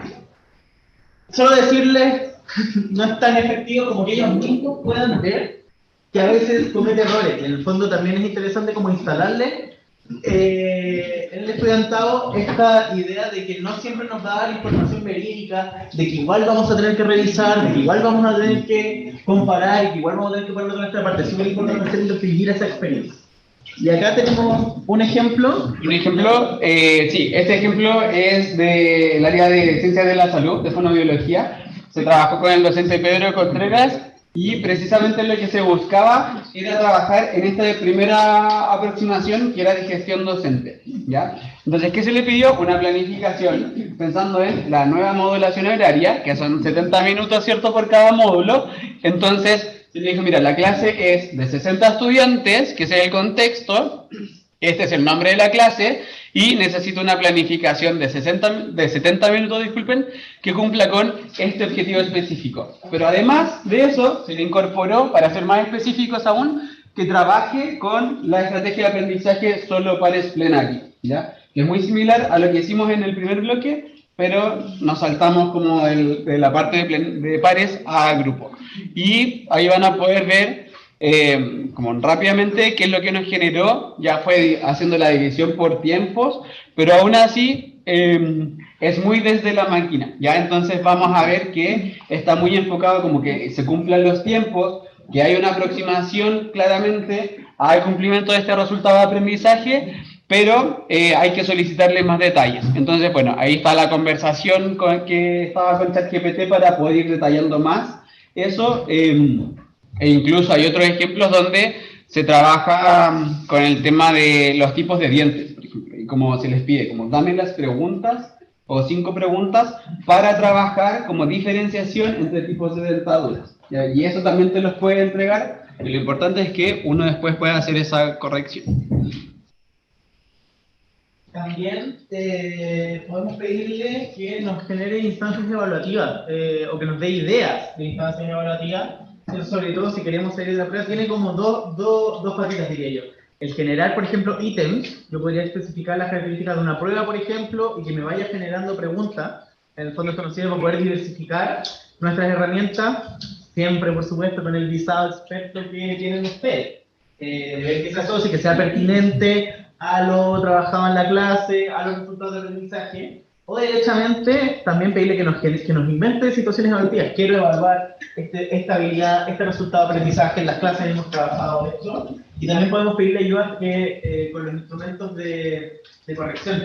En el fondo pensar en rúbricas, en pautas, también podemos pedirle ideas para que estas tareas más operativas, que nosotros sabemos que el tiempo a veces es limitado, nos puede dar como ese primer paso que a veces es más difícil de tomar. Yo quiero hacer una rúbrica para esta evaluación, pero en verdad no tengo tiempo. Entonces al final esta rúbrica no llega, podemos partir con esto que nos arma el modelo y decir, ok, siempre es más fácil trabajar sobre un documento armado que empezar a crear desde cero. Entonces es muy importante que nos pueda ayudar en este primer paso. Y también... Sí. Pero, por ejemplo, ya, digamos que yo le pido a que me dé sugerencias de preguntas para una prueba. Pero los alumnos también pueden hacerlo. Entonces también podrían ellos, yo no tengo por qué utilizar las preguntas que me sugiere, o no tengo que utilizarlas textualmente, pero en algo me puedo basar.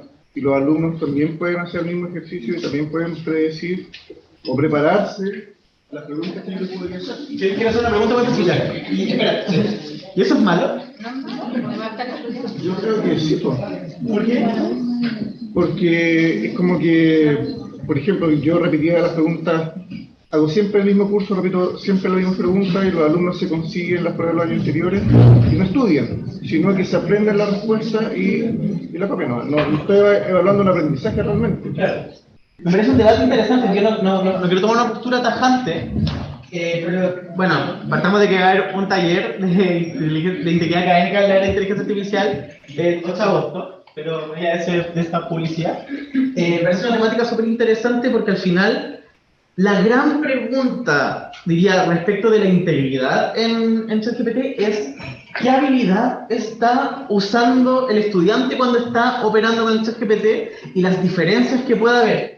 Creo que yo al fondo, si quisiera hacer trampa, digamos, lo voy a decir con todas sus letras, quisiera hacer trampa y un estudiante me dice que le va a preguntar como posibles preguntas de una prueba para memorizarse las respuestas, en una memorización lo voy a llevar como un extremo, una memorización que no es tan así, pero de verdad memorizar sin entender. Le diría que es una pésima idea. Hay formas de hacer trampa mucho más fácil sin el chat. Pero probablemente, porque las preguntas no van a ser iguales, probablemente. Nosotros si le pedimos un día una instrucción y otro día otra instrucción, incluso otro día con minutos de diferencia, nos puede dar respuestas distintas, y a veces muy distintas. Y creo que ahí está interesante en, ok, nosotros hicimos este segundo, o sea, el ejercicio de los tomates. Si yo le digo al chat, dibuja un tomate con sombrero, vamos a tener esta mayor diversidad. Si el estudiante se quisiera acercar más a la ayuda que tú le estás pidiendo, tendría que acercarse mucho el prompt que tú generas para llegar a las mismas preguntas. Y aparte que está este paso extra de edición que vas a hacer tú. Creo que es bien distinto a conseguirse las preguntas de una prueba y memorizárselas. En ese sentido, a este le puede servir como material de estudio y yo creo que incluso más aún, llevemos eso mismo a la sala de clase. Pregúntenle al chat qué preguntas de prueba podrían haber. ¿Cuáles de esas creen que pueden responder? ¿Cuáles de esas no? Las que no podamos responder, veámoslas grupalmente. Estoy inventando una idea como que se me ocurrió ahora mismo. Es muy difícil y creo que ahí también otra cosa que es súper importante es antepongámonos a eso también. Hablar de la existencia del chat y otras herramientas de inteligencia artificial con nuestros estudiantes también es bueno. ¿Qué como docente espero que hagan? ¿Qué espero que no hagan? Obviamente no es mágico, no porque uno le dice que lo haga, lo va a dejar de hacer, pero al menos es el primer paso porque los y las estudiantes hoy están, yo creo que legítimamente confundidos respecto de qué se puede hacer y qué no se puede hacer. ¿Dónde está la línea? Porque creo, además, que nosotros no tenemos tan claro dónde está la línea. Entonces creo que al menos lo que sí podemos hacer es, yo como docente, que espero que ustedes no hagan, porque hay estudiantes que van a decir, yo creía que esto era legítimo y parece que no, mejor si le explicamos el por qué. Y creo que en el fondo es una pregunta, es muy interesante la pregunta que haces porque creo que queda muy abierta todavía como al detalle de qué consideramos que está bien o no, pero para mí la invitación siempre es a pensar cuál es el proceso cognitivo que está realizando el estudiante cuando interactúa de cierta manera o no con el chat. Todo eso lo vamos a profundizar en el taller del 8 de agosto. Sí, ahí también dentro de, bueno, lo que dice Juan, como la frase final es la clave, ya como cuál es la habilidad finalmente que nosotros estamos evaluando, ¿cierto? El aprendizaje que estamos evaluando y hacia allá también la recomendación es tratar de avanzar nuevamente como hacia evaluaciones auténticas, ya que permitan que los y las estudiantes pongan en práctica y muestren a través de un desempeño lo que han aprendido. Y en evaluación solo quiero hacer una especificación en la parte de rúbricas. Como ustedes utilizan rúbricas en general, Sí. ¿se les es fácil armar una rúbrica que finalmente después como que coincida con lo que evalúan? No tanto, ¿cierto? Entonces, con ChatGPT, por ejemplo, lo que ustedes pueden hacer es tomar cuál es el resultado de aprendizaje y pedirle que les entregue indicadores de evaluación, que es como el primer paso, indicadores de evaluación sobre ese resultado. Y después, con esos indicadores de evaluación, que les generen la rúbrica. Entonces, vamos haciendo nosotros el chequeo de que efectivamente esos indicadores de evaluación sean correctos y que también, por ejemplo, la graduación en la rúbrica o las descripciones sean específicas para lo que necesitamos. Y de verdad que uno se ahorra por lo menos 2 horas en una construcción de instrumento, ya que nos puede tomar para construir una buena rúbrica, lo podemos ahorrar también en este tiempo con ChatGPT. Y si pasemos al siguiente, bueno, ese video también lo pueden encontrar en la web, ya, así que se lo vamos a mostrar después. Ahora como actividad, queremos brevemente que ya sea de sus celulares, computadores, tenemos computadores ahí atrás también por si alguien necesita, ingresen, o sea, primero piensen en una tarea específica, inspirado quizás en lo que acabamos de hablar de en qué tarea de su gestión docente les podría ayudar el ChatGPT 3 y entren a chat.openai.com, no sé si tienen cuenta o no, les va a pedir que se registren con su cuenta, si no crearla también es bastante rápido. Y que utilicen el chat para lograr la tarea deseada. En el fondo, pruébenla. A grandes rasgos, les podemos dar unos 5 minutos. Pídenle algo bastante simple, y como piensen en la instrucción inicial que nosotros dimos, como necesito un tomate con sombrero, pídenle algo así bastante simple, ya para que después hagamos la distinción entre lo que les entrega ahora y siendo un poco más detallados en el prompt. ¿Hay alguien que necesite computador, que le facilitemos un computador? Súper.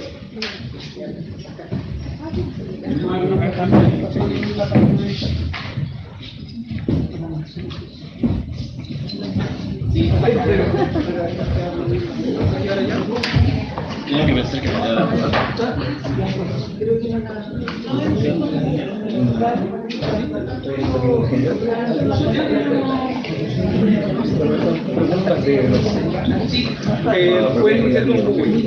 sin contexto. Ya, veamos. No, veamos cuál es. Ya. Tradicionalmente más. Sí, propiedades periódicas. No hay más, pero más simplificado. No, pero sin duda. Generar un problema, generar preguntas. Era 5.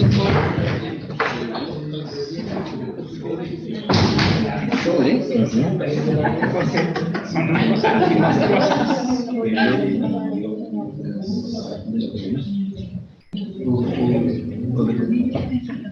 Porque yo creo que el periódico tiene una propiedad periodística de los elementos químicos.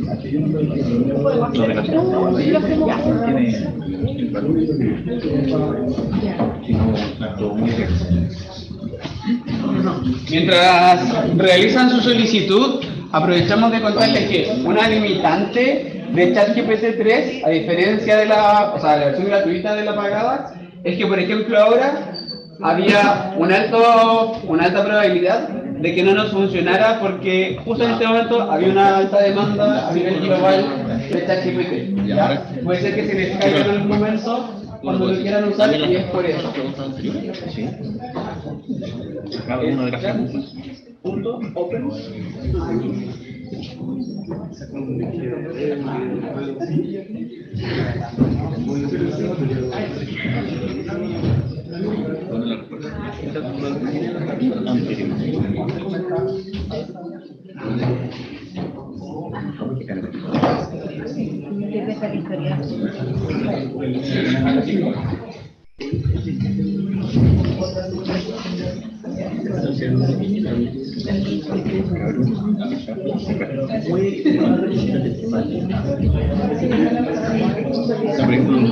Puede revisar haciendo una pauta para una.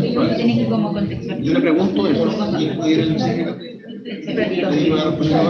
y repartirme lo que está ahí contrastarlo. Eso está para bien y para mal, porque un alumno que tenga el razonamiento dice, no, esto está correcto, está muy distinto de los blancos estos negros. Disculpa, tengo una pregunta. Pero te quería preguntar, yo solo le pregunto, la primera vez que se sopa pero le pregunto contextos indicadores de evaluación para preguntar un pago contestado es bueno, pero resulta Ahí ya la carga porque habla mucho de la calidad técnica, de la creatividad y genialidad que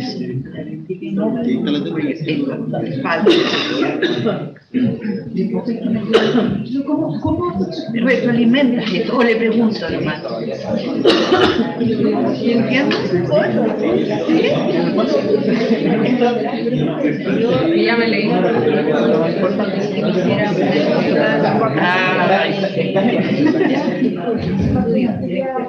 Es que parece más inteligente que uno, porque yo me hubiera demorado media hora, una hora en hacer eso.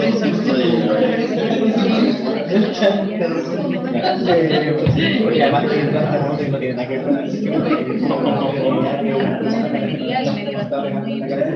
Pero hay muy buenas ideas. Seguiría bien.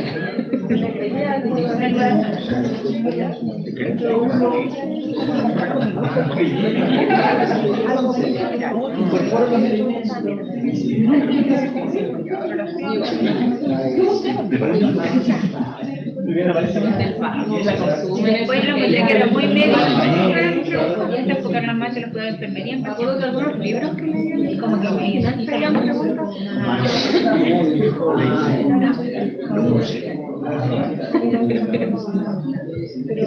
Criterio, como criterio. Le puse darle respuesta. No, lo mismo que no sé si lo cambió o no.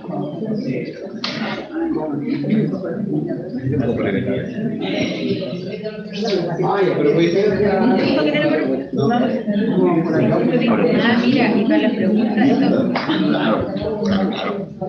Ahora hay que pensar. Y esto lo guarda, o sea, yo después puedo bajar la Word donde tú bajarlo o pueden cerrar ahora, entrar mañana con tu cuenta y va a quedar el registro de tu conversación. Yo no voy a entrar en esta hora. No sé. para las preguntas, la de ella. Hola. Creo que por acá empezamos. Les pido su atención, un minutito, por favor, antes de que sigamos. Vimos que ya la gran mayoría logró hacer alguna solicitud. Levante la mano quien siente que la respuesta a su solicitud quizás es muy larga para lo que esperaban conseguir. Tenemos una persona, dos personas que creen que es muy larga. Alguien que piense que quizás la respuesta es un poco vaga en relación a lo que querían conseguir. Tenemos 2, 3, 4, 5, 6, 7, 8, varios ahí. 10 personas. Alguien que quizás no es porque sea muy larga, porque sea muy vaga, pero que no esté 100% conforme con la respuesta que consiguió. Por ahí. Súper bien. Ahora, ¿qué es lo que puede pasar ahí? Que precisamente la falla está, como en este proceso, en la solicitud misma inicialmente, ¿ya? Por eso decimos que es harto ensayo y error. Entonces, ¿cómo podemos generar como un buen prompt? Idealmente, por lo que nosotros les proponemos es que siempre le entreguen un contexto a esta solicitud, ¿ya? Como hacia dónde está enfocada esta solicitud. En este caso, nosotros lo separamos, ¿cierto?, en contexto y solicitud, pero podría estar dentro del mismo párrafo. Pero, por ejemplo, había un ejemplo de le estaban viendo una comunicación a unos apoderados. Entonces, dentro de esta solicitud, para hacerla más específica, se puede decir que la comunicación a los apoderados debe tener tan solo 50 palabras, ¿ya? Y este modelo de lenguaje lo que va a hacer su mejor esfuerzo para poder comunicar lo que se espera que comunique dentro de tan solo estas 50 palabras, ¿ya? Así también cuando tenemos elementos que son poco específicos, o por ejemplo, lo que pasa en esta solicitud, ya que genera una actividad de desarrollo de escritura focalizada en el uso de adjetivos para describir personalidad, puede que me liste lo que se va a trabajar, pero quizás yo necesito ir más allá y darle cuáles son los adjetivos específicos que necesito trabajar, ya para describir personalidad, en este caso, ¿no? O en el modelo que les mostrábamos anteriormente, cuando le pedimos una planificación de clase, nos dice, claro, trabaja con tus estudiantes por 10 minutos conversando sobre el tema de biología molecular. Oye, pero ¿qué hago en esos 10 minutos sobre este tema? Entonces les podemos pedir en esta conversación que nos aparece, ¿cierto?, que nos vaya especificando, ya dentro de esta misma solicitud, ok, ¿puedes por favor darme el detalle de 5 preguntas para trabajar durante esos 10 minutos? ¿Ya? O puedes, por ejemplo, en este caso, generar la respuesta utilizando estos adjetivos de personalidad o esta cantidad de palabras. Entonces la recomendación, de nuevo, entregar el contexto es muy distinto y lo vamos a trabajar pensando en que la respuesta la va a leer una persona experta, por ejemplo, en una de sus áreas, y es para trabajarle en una actividad de clases con estudiantes de educación superior, o si hay aquí algún programa de pedagogía, ¿cierto? Si es para una actividad de clase con estudiantes de educación media o educación básica. Entonces todo eso debería ir en la parte del contexto. Y en la solicitud, ¿qué es lo que necesitamos? Y en el detalle, en cuántas palabras, o en extensión, ¿cierto? ¿Qué es lo específico que necesitamos incorporar ahí para que nos dé una respuesta más acabada, ya es más certera? Y tiene que ver como con ir cercando como el camino que va a tomar la herramienta, y entre más información le demos, más específico va a ser, porque por ejemplo, podemos decir, tengo una clase de inglés para estudiantes de traducción, tienen entre 19 y 20 años, y eso ya va a generar un cambio en la respuesta. Tienen un dominio del inglés de tal nivel, eso va a generar también otra respuesta. Tienes que tener muy claro como qué estamos considerando a la hora de planificar la clase para recibir retroalimentación de vuelta. Y creo que también aprovecho de dar como una especie de paréntesis que es súper importante, sobre todo a quienes les preocupa el tema de la integridad. Entre más experto o experta eres en una disciplina, es más probable que puedas usar mejor el chat para recibir respuestas más específicas. Una docente que sabe harto de docencia va a poder llenar de información relevante mucho mejor en el contexto, en la solicitud. Si queremos que tenga una rúbrica y podemos especificar de cuántos niveles, para qué tipo de nivel, para un resultado de aprendizaje que esté bien formulado, versus una persona que no sabe nada de docencia, probablemente va a decir, planeamos una clase de traducción. Y eso es súper importante para que lo tengan en mente y para que también se lo transmitan a sus estudiantes que no hemos perdido el sentido de aprender nuestras disciplinas. Porque esta herramienta, como se basa en lo que nosotros mismos le vamos alimentando, las personas expertas van a poder usar mucho mejor herramientas como esta que personas que no saben nada al respecto. Entonces, con eso ya estando ahí, la idea es que tomen la misma solicitud, pero traten de hacerla un poco más específica, ¿ya? Traten de entregarle su contexto y la solicitud específica a ver si el resultado que les entregan es distinto y más cercano a lo que esperaban. Sí, es un aditivo a eso de también asignarle un rol al chat. Se puede hacer con el Slack o decirle directamente eres un profesional de tal.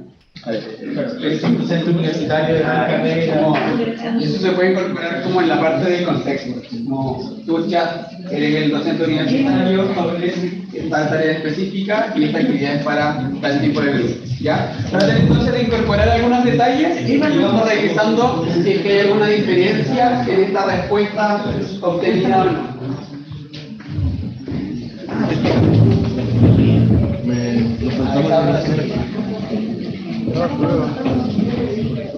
Hablamos tú, sí, me interesa. Las diferencias entre ellos.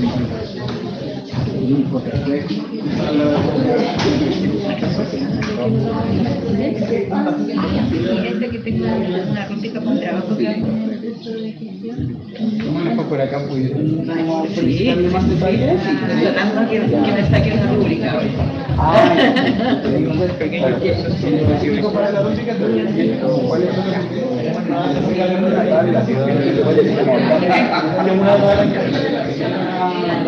pero primero, es una rúbrica ya, de 4 niveles. De 4 niveles de eso. O sea, hay que ser súper específico. Pero déjate, como ponerle número, 4. Claro. O puedes ponerle como de 4 niveles siendo 4, grado 3, desarrollo. específico porque un problema de calidad asignado a través del ejercicio.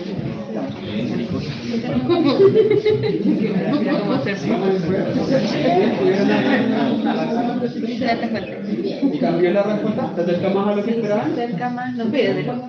No. Pero no cacho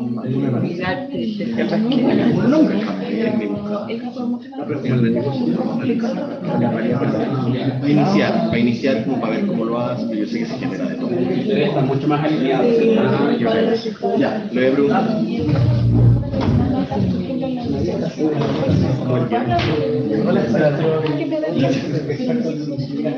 Muchas herramientas. Yo soy químico. ¿Cómo le llamas? ¿Sabes? Me gusta todo el arte, de hecho, eso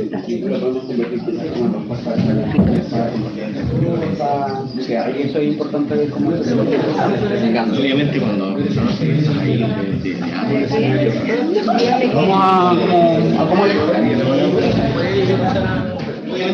Ya, súper, les vamos a pedir en los últimos minutitos de atención nuevamente. No sé si nos quisieran compartir a algunas personas cómo les fue con esta segunda solicitud. Por ahí con Juan fuimos conversando en algunos grupos, pero ahí donde estaba María Loreto, como sería súper interesante poder escuchar esa comparativa. No sé si la pueden compartir con el resto.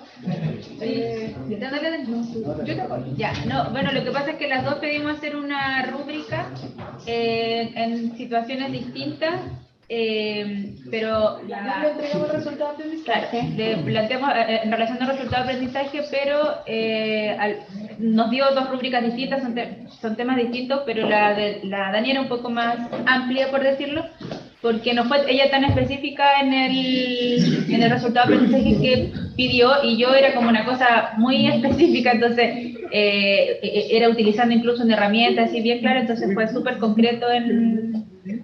Estaba mucho mejor alineada con el resultado. Más alineada, y hay otra cosa que también no alcancé a compartirle con mi compañera, pero yo reflexiono que mi resultado de aprendizaje era de un nivel más inicial en cuanto al dominio cognitivo, ¿cierto? Era identificar un tema, Y el de mi compañera era que el estudiante se esperaba que lograra analizar, y la rúbrica fue concordante con eso. Entonces, claro, por supuesto que tiene reparos, que uno tiene que calibrarla con los profesores, que es todo el proceso que uno hace siempre con un instrumento de evaluación, o sea, hay que hacerlo igual. Pero qué interesante es ver cómo también puede alinearse con los niveles cognitivos esperados en el logro del estudiante. Muy buen ejemplo, muchas gracias, porque se ve precisamente como la diferencia en una solicitud muy similar, pero con distinto nivel de especificidad. Ya va a ser distinta la respuesta que nosotros tenemos. Y vuelvo como a las competencias docentes que puedan tener ustedes. Es muy distinto, háganme una rúbrica para un estudiante que tiene que saber de, no sé, de sintomatología de tal enfermedad, versus decir, hágame una rúbrica para un curso cuyo resultado de aprendizaje es este, y lo precisamos. Y es súper importante ahí como, entre más ustedes también sepan a hacer docencia, digamos, yo sé que hay muchas personas que tienen mucha trayectoria y conocen un montón, más fácil les va a ser usar la herramienta para esto. Y eso también que dice Daniel, al final también tiene que ver como con un poco esto, es como incorporar una persona más al equipo de trabajo.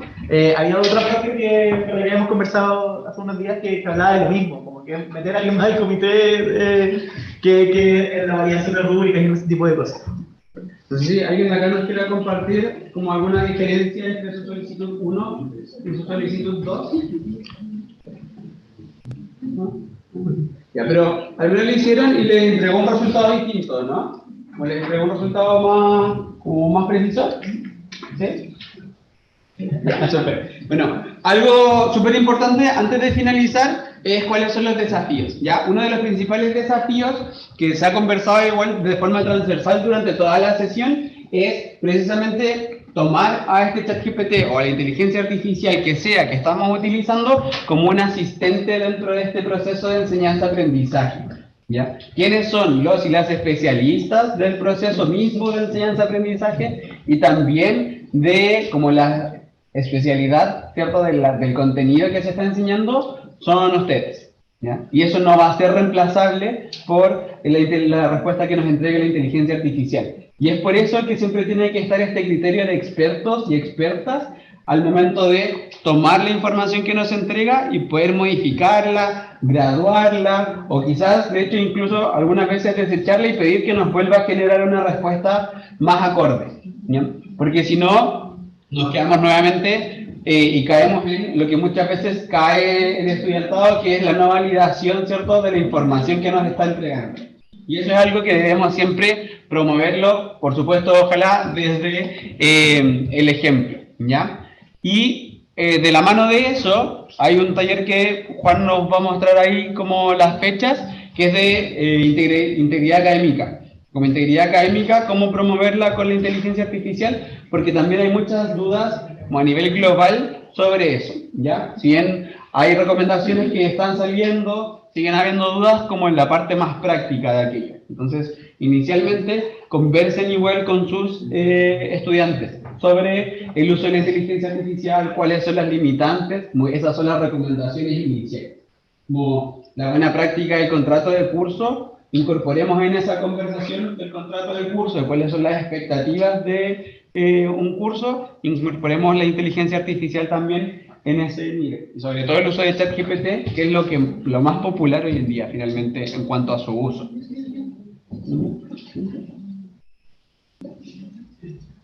Perfecto, esto es súper importante. Algunos últimos recursos con los que les dejamos. El QR te lleva al sitio web que elaboramos como CEDOC, en colaboración con la Dirección Académica de Docencia y con bibliotecas, que tiene orientaciones generales de inteligencia artificial y también una sección específica para docentes y otra para estudiantes. Tenemos que un recurso que está ahí bonito, no les digo que viene cerca, pero ahí pueden encontrar respuestas a distintas preguntas o por último algunas cosas para reflexionar.